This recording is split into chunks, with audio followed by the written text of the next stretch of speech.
अस्सलामुअलैकुम। और सब भाई खैरियत से हैं? माशाल्लाह माशाल्लाह, अल्लाह तंदुरुस्ती दे। और मेरी तरफ से सारे ईद मुबारक, ईद उल फितर, ईद मुबारक हो मेरी तरफों सारे दोस्तों। फिर दोबारा ईद उल फितर मुबारक होए माशाल्लाह जी। अल्हम्दुलिल्लाह सवेरे उठ के बाजमात नमाज अदा करके ते थोड़ी सैर कर लगे जे, सैर करके ते माशाल्लाह दुकान खोलने,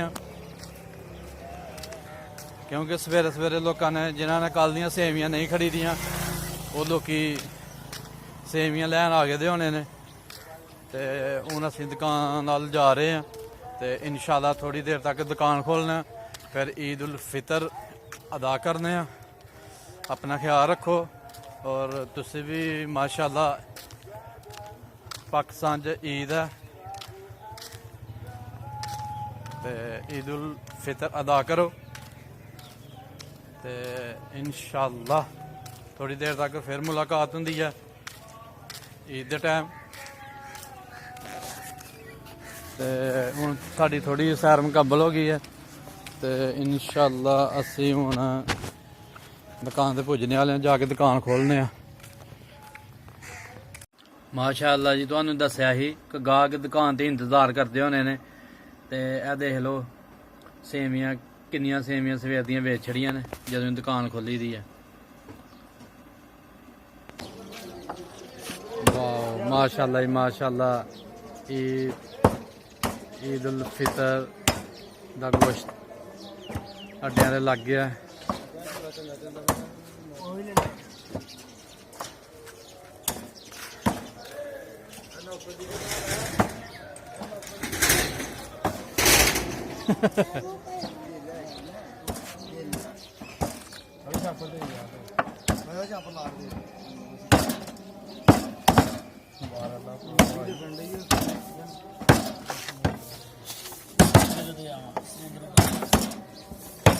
वीडियो ना चार यूट्यूब से मैं लो जी, ईद दे तोहफे लगने शुरू हो गए ने दुकाना ते। ए झाड़ लाई है, ए बाऊ है साडा, एदी गल हूं दसदा नहीं, ईद दा बरे दा बरा दिन नहीं दसदा केड़ा कम करदा। दही दी खालस चटनी ते खरमानी दी चटनी ते माशाअल्लाह जी चार तैयार है बाबू दी। ए बाबू है जी वो चाट दुकानदार चाट वाला। लो जी माशाअल्लाह ईद दियां सेवियां आ गई ने ते इत्थे जिन्ने बाहर दे दुकानदार ने अल्हम्दुलिल्लाह उन्होंने सेवियां देन लगे हैं ते नाल सेवियां खान नाल अपना काम शाम करन। माशाअल्लाह जी माशाअल्लाह, ईद दी सवाद है सेवियां देसी घ्यो दे विच चोपड़ी दियां ने ते इंशाअल्लाह सारियां नूं जेहड़ा ने सेवियां दे के आने दुकानदारां नूं।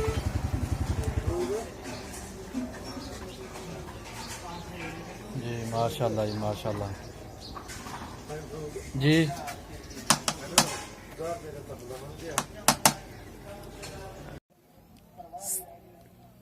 लो जी ए देखो इब्राहिम कैसे कपड़े टेंशन रेडी ईद उल फितर की नमाज पढ़ने वास्ते आ गया जी। ते लै चलो हाँ थोड़ी मैं वीडियो बना ला करके आखिरत की फिक्र करेगा, दुनिया वो पिछे आएगी तो दुनिया की परवाह नहीं करेगा। लोग जुत्तियां के पैसे कसम रब दी रख छड़ते जे नेक लोगों के फड़े नहीं दे जुत्ती दे विच पैसे रख। एक बजुर्ग नूं किसी ने नजराना दिता कि मैं नहीं लैना ते जदों वो बजुर्ग निकलिया ना बाहर जुत्ती पाण लगा तो वो शख्स वो पैसे उसकी जुत्ती दे विच रख गया। वो बजुर्ग मुस्कुराया कि देखो जिस दुनिया नूं मैं परा कीता ना अल्लाह ताला ने मेरी जुत्तियां दे विच रख छड़ी है। ते जे आखिरत का गम ला लईए, इस इज्तिमा का बड़ा सबक निकलिया कि आखिरत का गम ला लईए तो सारे काम जिहड़े ना अल्लाह करेगा। और अगर असीं आखिरत का गम लगाने के बजाय दुनिया का गम लगा लिया जिहड़ा कि लगाया था, फिर इस हदीस पाक के अंदर अल्लाह के नबी ने फरमाया ਉਹਦੀਆਂ ਦੋ ਅੱਖਾਂ ਦੇ ਦਰਮਿਆਨ ਮੈਂ ਫਕਰ ਨੂੰ ਰੱਖ ਦਿਆਂਗਾ, ਕਮਾਂਦਾ ਰਹੇਗਾ, ਉਹਦਾ ਕਦੀ ਰੱਜ ਨਹੀਂ ਹੋਏਗਾ।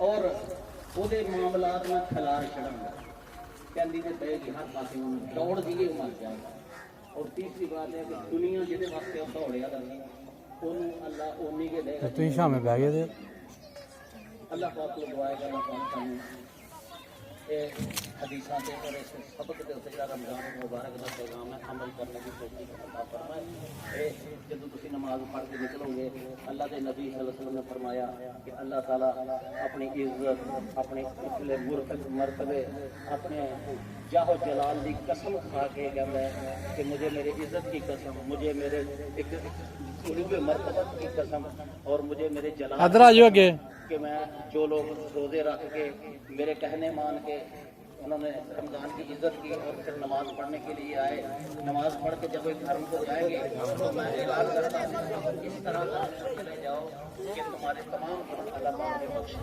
अल्लाह पाक ने ऐलान साढ़े वास्ते अल्लाह फरमा दे और आखिर दावाना अल्हम्दुलिल्लाह रब्बिल आलमीन क्षमा से लो जी माशाअल्लाह जी ईद नमाज की नियत करी आसान लो जी माशाअल्लाह ईद की नमाज खड़ी हो गई है ਹੁਣ अल्हम्दुलिल्लाह ਅਸੀਂ ਵੀ नमाज पढ़ने हैं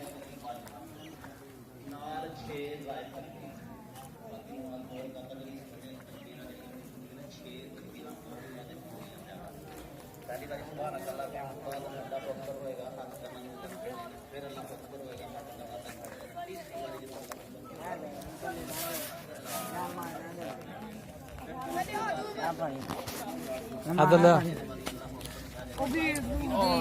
वो उससे भर करो अपने अपने ले आओ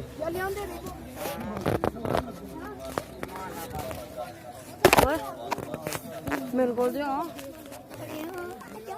अरे हो जाओ जान अब जान मारता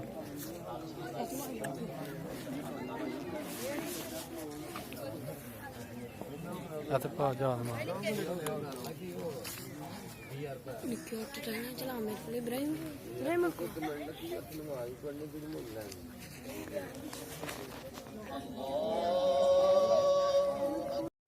وبقيت المسألتان فنذكرهما الآن الله أكبر لا إله إلا الله والله أكبر ولله الحمد والأول قال عليه الصلاة والسلام من صام رمضان ثم أتبعه ستا من شوال كان كصيام الدهر الثانية كان النبي صلى الله عليه وسلم يكبر بين أصحابه الخطبة يكثر التكبير في خطبة العيدين الله أكبر لا إله إلا الله والله أكبر ولله الحمد أعوذ بالله من الشيطان الرجيم قد أفلح من تزكى وذكر اسم ربه فصلى بل تؤثرون الحياة الدنيا والآخرة خير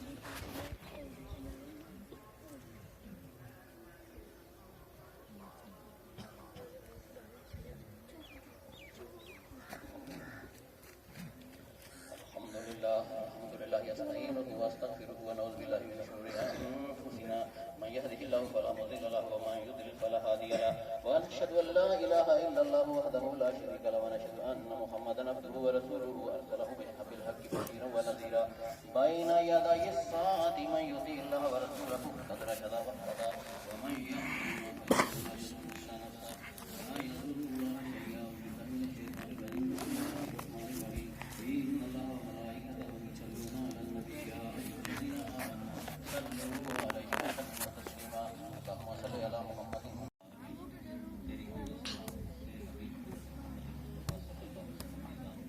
इब्राहिम नमाज पढ़ना आया था हैं नमाज पढ़ नमाज पढ़ नमाज पढ़ नमाज पढ़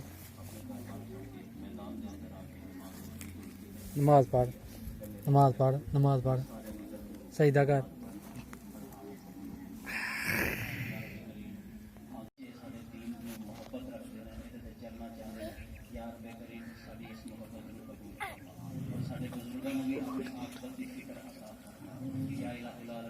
अपने माहौल से लोग बीमार हैं बहुत दुनिया बीमार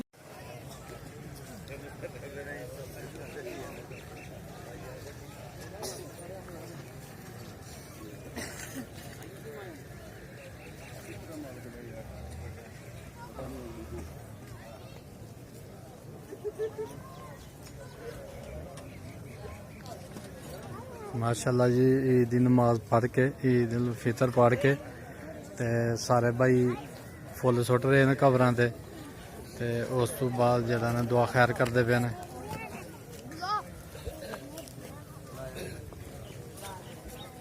माशाअल्लाह जी जेड़े बंदे ने भी नमाज पढ़ी है अल्हम्दुलिल्लाह दुआ खैर करते पे ने जेड़े वफात पा गए ने उन्होंने वास्ते।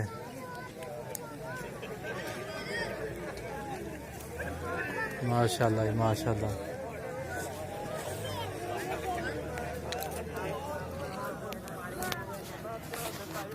लो जी माशाअल्लाह साड़ी ईद उल फितर मुकम्मल हो गई है, नमाज पढ़ ली तो मुकम्मल हो गई। ते सानू लाइक करो, सब्सक्राइब करो, शेयर करो, साड़ी वीडियो पूरी देखो। अल्लाह हाफिज़।